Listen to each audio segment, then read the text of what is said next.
Welcome to a Wednesday night hot sauce fight here on Chili Chunn, where we're going to pit four of my favorites of the Tabasco stable against some beer to figure out in a Tabasco-centric iteration of hot sauce fight. If you're going to make a red eye with Tabasco, which one should you use? We'll find out on Chili Chunn. We need some beer.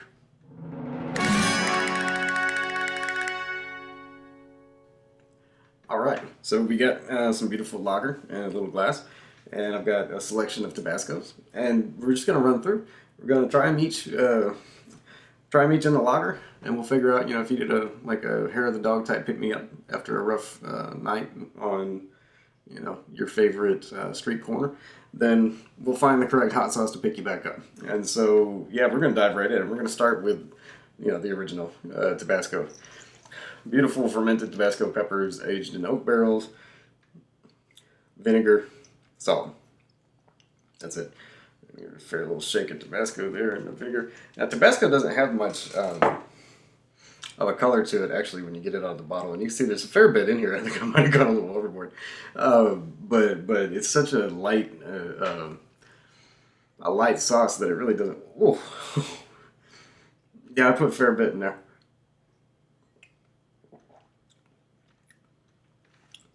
But I don't mind. Yeah, that's pretty good. Isn't it very unobtrusive? It still lets your beer be beer. I've noticed when we did the other one of these, figuring out what goes in beer, I found that some of them kind of overpower the beer. And it's a danger too with like micheladas. You want those flavors, but you also still drinking beer. You kind of want to be able to taste your beer. And this one is nice. The beer gets spicy. It gets a nice tangy vinegar, similar to what you get with like a wedge of lime or something.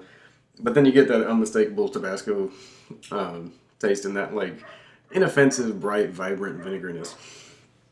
This is really good. Well done. Yeah. So 1 down, 3 to go, but definitely a good one. All right. Moving on to the next one, we got their green pepper sauce made with jalapenos. This one has a little more to it, and it's got some cornstarch, some xanthan gum, some ascorbic acid. One's a preservative, the other two are kind of thickeners. So this one has a little more body than regular Tabasco. Though I've said before, I kind of wish that they hadn't, and that this one was as loose as this, because I think this would make a great. If you just actually took this formula and applied it to jalapenos, it would be a really good sauce. All right, so we got it all collected in the bottom. Hold on, spoon time. Aha. There we go. All right. Jalapeno Tabasco. I'm partial to jalapenos, so I'm a little biased, but it does have a really nice aroma to it. It settles quick. I think it's the heaviness of the cornstarch.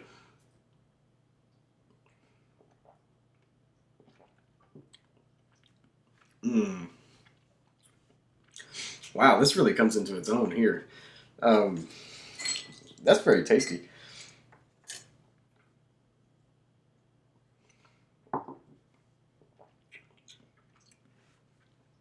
It has very little in the way of heat. This is not a very hot sauce, but it does add a really nice, very rich jalapeno flavor to the beer. A little bit of tanginess and zestiness. A little bit, not too much. Not as much as this. It really just adds a nice, rich jalapeno-ness to it. I could see if you didn't like jalapeno, you wouldn't be into it. If you preferred that taste, but if you do like jalapeno, man, this is actually really good in beer. Man, two good entries so far for Tabasco. Now we're getting up into the hotter range. All right, so now on to the third, and this one's actually been in a hot sauce fight before over Battle Red Eye, and it was not victorious. This is Tabasco Habanero hot sauce, and this one's got a little more, even more in the way of interestingness than either of these. You've got some mango puree, banana puree, tomato, tamarind, papaya. There's a lot going on, but it actually is surprisingly muted. A lot of that stuff adds a little bit of aroma, but you really mostly get the habanero and that signature Tabasco kind of fermented taste. Put a little bit in there. Nice, pretty bright color. It looks like a lava lamp or something when you pour it in there. All right, get a little stir. There we go. All right. Yeah, you get the unmistakable habanero aroma. A little bit fruity, but you also get like a nice vinegar punch. You get that fermented smell. And then, like I said, all the fruit in here is kind of muted. Like it doesn't come through as much as you might think. And so it's really more about the pepper. It remains a straight face pepper sauce.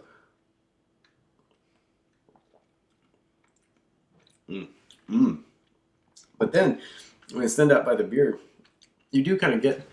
I can't sit here and say I can pick out like the banana, maybe a little, but there is just kind of like a tropical fruit aroma going with it, and it's actually not super hot. Like it gives it a little kick, but not too much.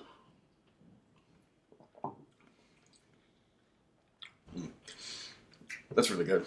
A little more heat. The hottest of the three, a little bit hotter than this, not a ton, but it kind of builds and creeps up on you. But really, you just get those nice fruity notes and a little bit of tangy kick to go in your beer. And that's a nice combination. It's pretty good. Three good ones, but let's move on to the hot one and see how we do. All right. Lastly, we have the spicy one of the bunch. Thanks again, Steve Brown, dude. Appreciate you sending me this, dude, and getting some good mileage out of it, and it tastes good. Yeah, this is Tabasco scorpion sauce. So this one, scorpion peppers, traditional Tabasco, accoutrements, the aging process and whatnot. But you also get a double hit of guava puree and powder and a double hit of pineapple puree and powder.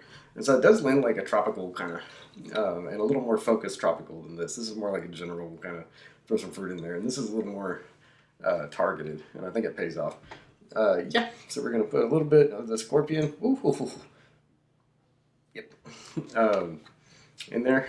And this one I really enjoyed. It's pretty hot, frankly, but at the same time, it's got a really, really nice flavor, and you do actually, get the ability to discern that guava and to pick out, the pineapple. And it adds a really nice taste to that fruity scorpion pepper taste, which is really forward. Like you get a really serious punch of scorpion peppers. Ooh. It smells almost like evil Kool-Aid. Like it just has this really great tropical punch kind of smell. Especially with the fruitiness of the scorpion peppers. But underneath, there's a pretty clear warning in there as well. Mm.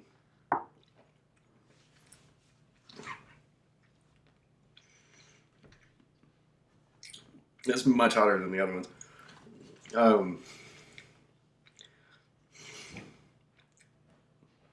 It's almost it's almost a shame because this is absolutely delicious.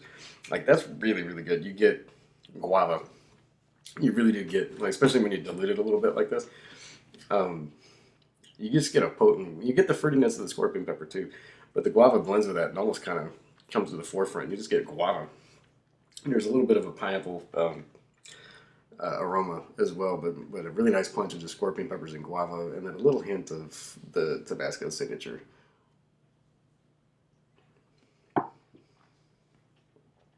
Oh, it tastes all. It tastes really good. It's hot. Yeah, dang. Stiff competition. Yeah,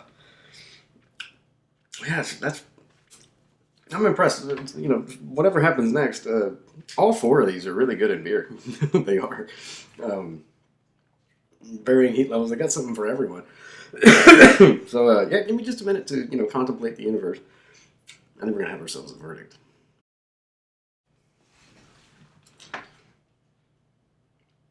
That was fun. So yeah, we've tasted all four of these Tabasco hits in hot sauce fight red eye form, and I was pretty impressed at how good they all are. They all taste pretty good in beer. They do. But some, better than others. I think if I had to bring up the rear, the least interesting one, the one that I would, and I don't mean it badly because they're all, like I said, they're all good, but it's really, having to pick between them. And so if I was going to, say the fourth ranking would be this one. A really nice jalapeno note, but at the same time, like just not enough else. And also the cornstarch in that one gives it a weird. It hangs out weird in the beer. You get little clumps and stuff, and that's not so good. It does have a nice jalapeno taste. It just could be better, and it doesn't bring much heat either. The second one, habanero, like it has a really nice taste, and you can get a little notes of tropical fruit, and it has a nice burn to it as well. Like I enjoyed it a lot. It just wasn't as good as the other two. It's delicious, but it wasn't. It wasn't as good as the red traditional Tabasco or the scorpion pepper one. This one was absolutely delicious, very very delicious. Um, it brought a ton of Tabasco flavor to the beer, and it lifted it up. It's so vinegary and thin that it blends in really well. Like it's just really really good in beer, really really really good. But I have to give it to the Tabasco scorpion pepper sauce. I'm surprised to say that. I thought it'd be too hot, and it's pretty hot. But if you don't want this level of heat, that's absolutely the one you need to get. But that being said, like this one has the guava and pineapple really come through, especially the guava, and it makes it delicious in beer, like really really good. And it'll get you where you want to be if you're trying to get lit up. Like this will take care of it. It'll get you there if you keep drinking it. Like it's hot. Um, yeah, so thanks for watching, man. Like, appreciate you chilling, here in Tabasco week. We got a little bit more left to go. I'm going to be doing a review of their Sriracha tomorrow. And then Friday, we're going to be having a beautiful meal of a Tabasco burger. We're going to celebrate Fiery Fruit Friday, but we're going to infuse a burger with 3 or 4 different kinds of Tabasco in all different ways and see if we can make like the ultimate Tabasco hamburger. And then Saturday, got another hot sauce fight, a little something different. So yeah, stick around and click subscribe if you haven't already. Click the bell. You'll be notified when all these videos come out. And we do it 6 days a week, so you're going to be notified a lot. Just warning you now, but click the bell. You should. And click like if you enjoyed the video. But have a good week. We'll catch you tomorrow on Chili Chunn.